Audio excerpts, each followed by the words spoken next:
Cambridge University, graduation day. Another group of brilliant, beautiful, talented young people prepare to go out into the world, there to achieve fame, wealth and power. The sight of them might fill us with joy. Alternatively, as they file through the courtyards of their ancient colleges to receive their degrees, something about their achievements and their prospects might lead us to a debilitating sense that we're not as bright as we should be, nor as rich, beautiful, talented and successful. Their behaviour on their special day might, quite unintentionally, serve to depress us. If we're struck by such feelings of inadequacy, there is one philosopher to whom we should turn. His name is Michel de Montaigne. Michel de Montaigne was really the most unusual and lovable of philosophers, and I think for one reason in particular. He seems to understand what makes us feel bad about ourselves, and in his book tries to make us feel better. I think he covers about three main areas of what one could call inadequacy. Firstly, a kind of bodily inadequacy, the sense that we aren't comfortable with our bodies, that we feel awkward about them. Secondly, the inadequacy that we might feel when we feel that others are judging us, that our customs and habits are being disapproved of.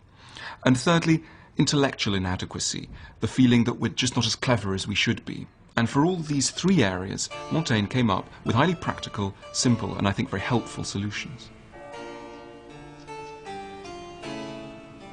At the summit of a wooded hill in the heart of rural France, some 30 miles east of Bordeaux, stands a handsome castle with views onto oak forests and hayfields.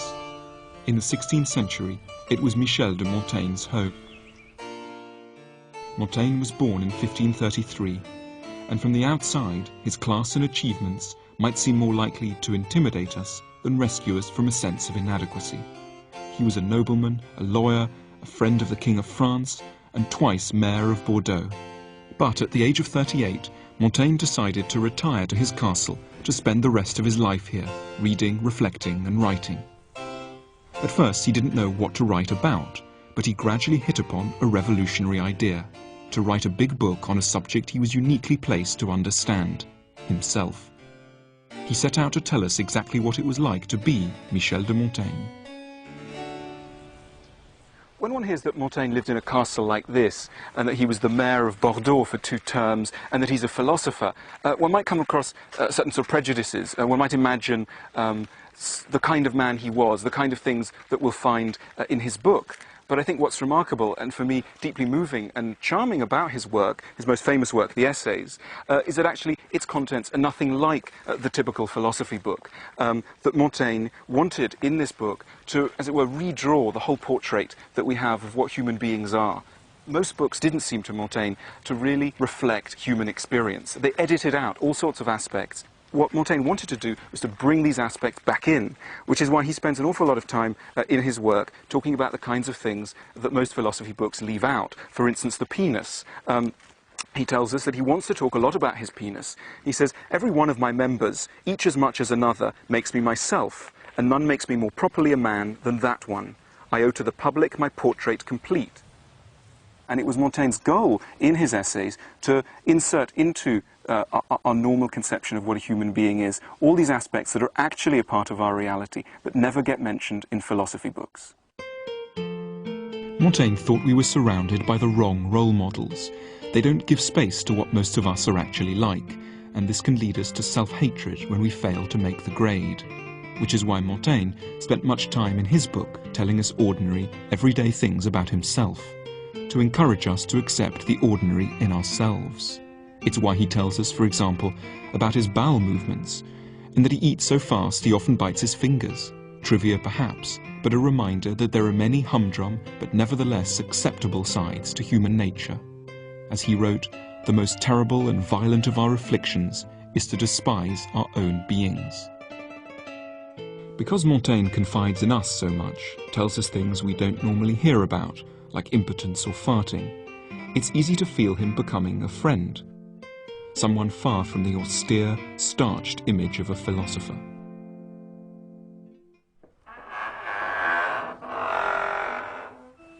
And as one might visit a friend, I was drawn to visit his chateau, further to foster the sense of almost personal relationship I'd formed with him.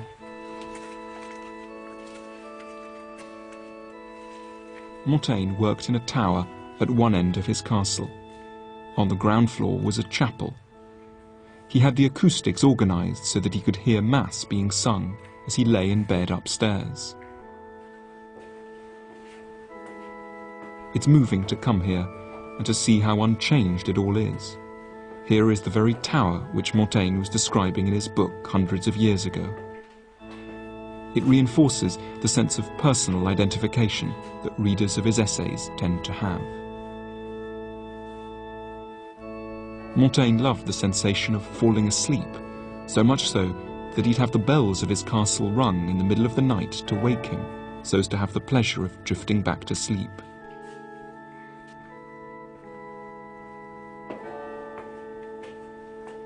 But it was really the top of the tower I'd come to see, for there Montaigne had his study, which he loved and described in detail.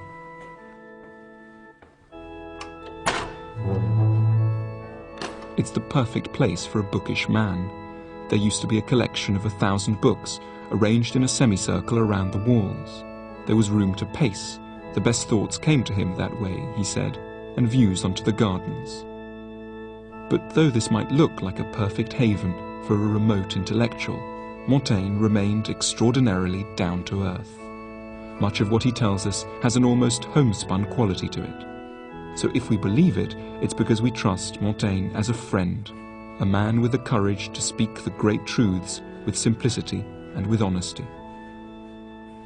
Montaigne was a highly unusual philosopher, and in one respect particularly.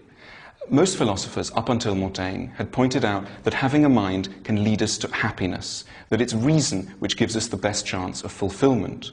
Montaigne turned that equation on its head and built a philosophy out of pointing out the extent to which we have problems precisely because we have reason, because we have minds.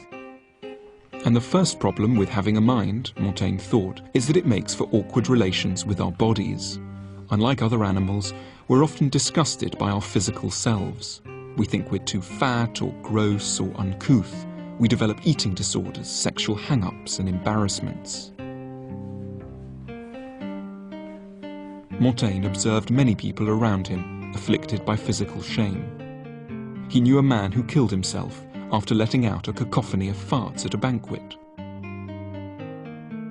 He met a woman who was so embarrassed to chew in public that she always ate behind a curtain. And another man he knew ordered that he be buried in his underpants for fear that anyone should ever see his penis. He ought to have remembered to blindfold the undertakers, added Montaigne. Montaigne knew what the problem was. It's because the body is so rarely mentioned in polite company, let alone in philosophy books, that we think of it as embarrassing and shameful. He urged us to accept as an in no way awkward fact that we are half animal. We have to see how much we have in common with the creatures of the farmyard. Kings and philosophers shit, he reminded us, and so do ladies.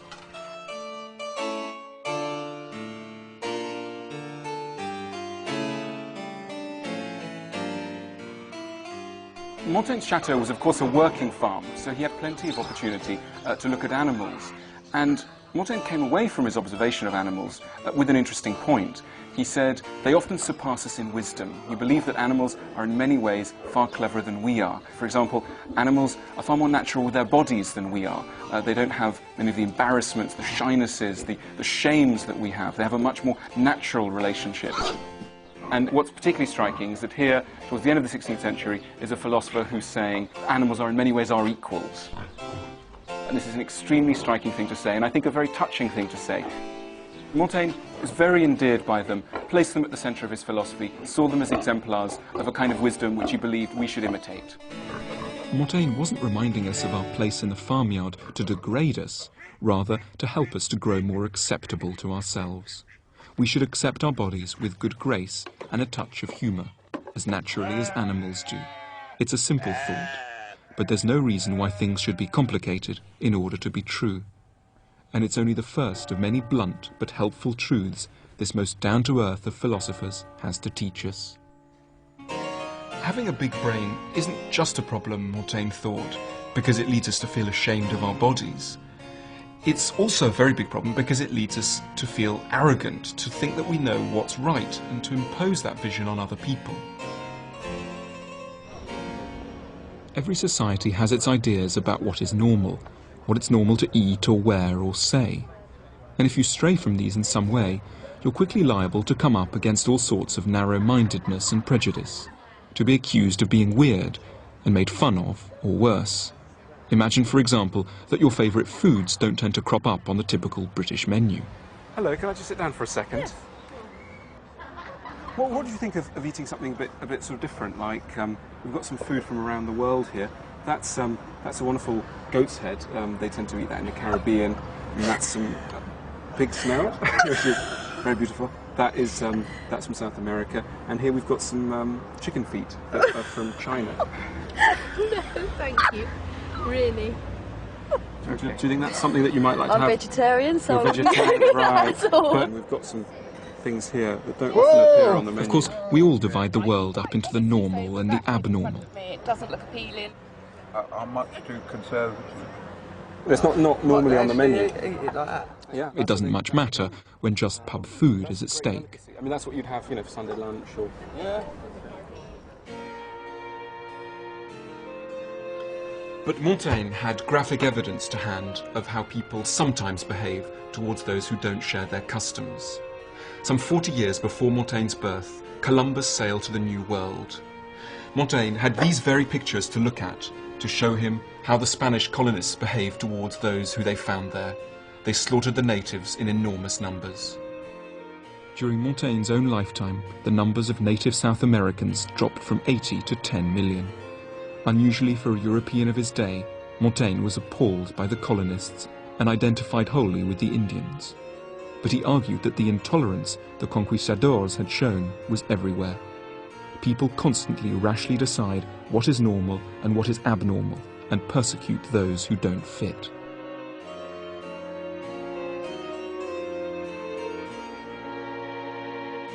The prejudice the Indians had encountered, we are all liable to face, in far less catastrophic ways, the day we stray from the customs of our own countries.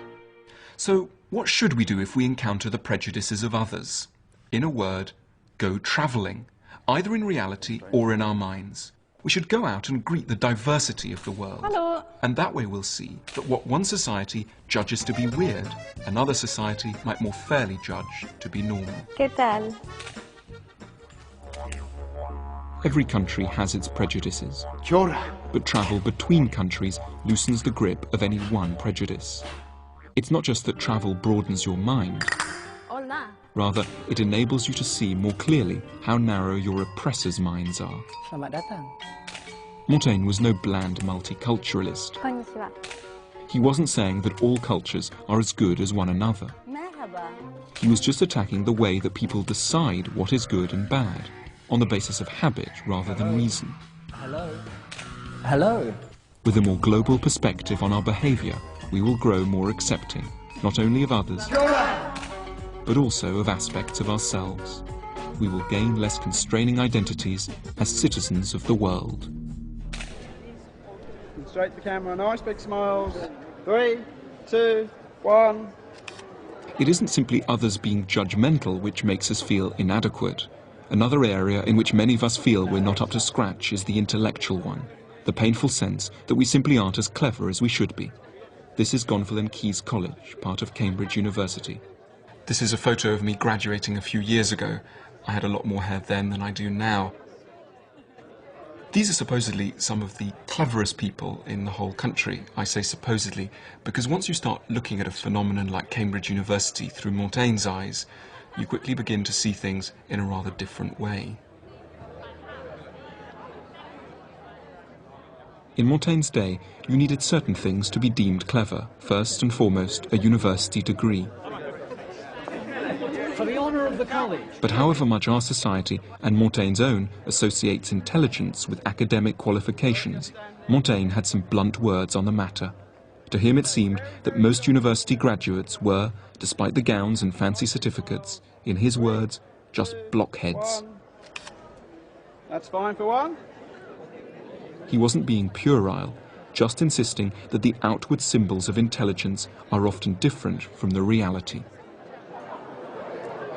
The kind of intelligence that Montaigne was really keen on, he called wisdom. And importantly, he said that one could be wise without ever having gone to a university like this. All that you need in order to be wise, he thought, is a certain humility, modesty, and an acceptance of your intellectual limitations. Wise people don't always need to know everything. They can also accept that many events are out of their control. They accept the limitations as much of their minds as of their bodies. Montaigne knew many people around his chateau who were simple ploughmen with no formal education whatsoever, and long acquaintance with them persuaded him that these people were often far wiser than university graduates. Montaigne certainly didn't think that all learning was useless. He was simply observing that many people who go to university aren't any happier or wiser than those who don't. And from my own experience, I think he may have a point. What Montaigne was essentially telling us is that you come to a place like this, you will get very good at remembering lots of facts, you will pick up a lot of information, but you won't necessarily be able to apply it to your life. And I certainly missed out on many lessons of life here. If I was designing my ideal curriculum, I think I would take a leaf from Montaigne's book and say that actually many of the most important topics aren't covered here and should be. I'm thinking of topics like how to live well and happily with other people, how to confront one's anxieties, how to deal with death, even banal questions, or potentially banal questions like how to end a relationship. These are not the kinds of questions that we're encouraged to ask here, and in a way, perhaps we should be. Coming back has also given me a chance to put some of Montaigne's points to a rather forbidding figure from my past, the master of my old college, Mr. McKendrick. Montaigne has this quote in which he says he's looking out of the window of his chateau, and he says many of the people that I see ploughing the soil around my chateau are in fact better, he says, better, happier and wiser than people who I've known in the universities of Paris. What do you make of that? Well, I know there's a romantic myth of peasant job satisfaction, roses around the door, and I think that myth is one of the plagues of our society, that we're all happier when we are poorer and dying at 27 and owning nothing and labouring in a ditch throughout February and so on. I don't buy that. But how about another aspect of the myth, which is that we might be happier if we had studied less? You're trying to tell me that I'd be happy if I did less of what I do. That's what I do. So I'm extremely sceptical, not to say mocking, of that particular view. Do you think that people who graduate from here end up happier than people who perhaps have never been to university at all? It's difficult to answer that with any certainty, but I like to think they do. I like to think that they do look back fondly on their years, and I think the great majority look back nostalgically and appreciatively. Montaigne, of course, recognised that some people are cleverer than others. It's just the way that our society identifies them which is wrong. In particular, there's something wrong with the exam system. It rewards the wrong things, learning rather than wisdom.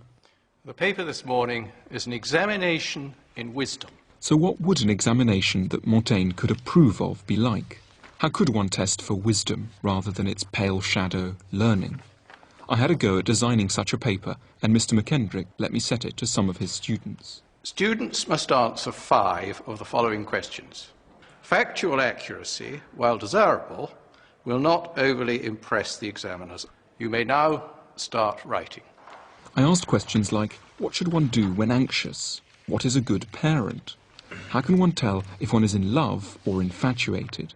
And should one worry what other people think? Most students today are not asked to sit examinations in wisdom, but perhaps they should be. The education system today, rather like the one in 16th century France in Montaigne's time, makes some people feel very stupid when they aren't, while making other people feel very clever when perhaps they aren't either. Montaigne didn't want to do away with the distinction between intelligence and stupidity. He simply wanted to adjust the way that we made that distinction. It's quite possible to be able to write a very brilliant essay, to remember lots of facts, to present an argument cogently, and not be wise, while at the same time one might lack all of these intellectual disciplines and yet be very wise.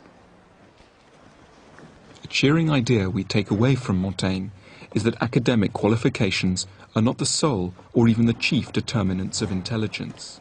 There are ways of being clever that top universities don't recognize, and ways of being stupid. And if that doesn't help us over feelings of intellectual inadequacy provoked by people with impressive degrees, Montaigne had one final tip. We should take a moment to imagine them sitting on the toilet. As he noted, even on the highest throne, we are seated still upon our arses. If we take away one lesson from Montaigne, it's about the dangers of being intellectually arrogant. And Montaigne, when he was writing in his study, had one way of trying to keep his own feet on the ground. He had a set of 57 short inscriptions, culled from the classics and the Bible, painted up on the ceiling, so that when he was writing, he could look up and be reminded of some essential truths. Here we have a quote. It says, "Have you ever seen a man who thinks he is wise? You have more to hope for from a madman than from him." And over here there's another quote I very much like. It says, "Do not be wiser than necessary, but be wise in moderation." Everything is too complicated for men to be able to understand. The happiest life is to be without thought.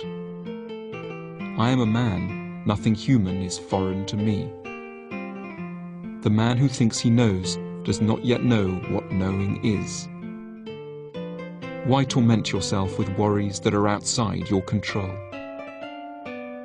There is nothing certain but uncertainty, nothing more miserable and more proud than man.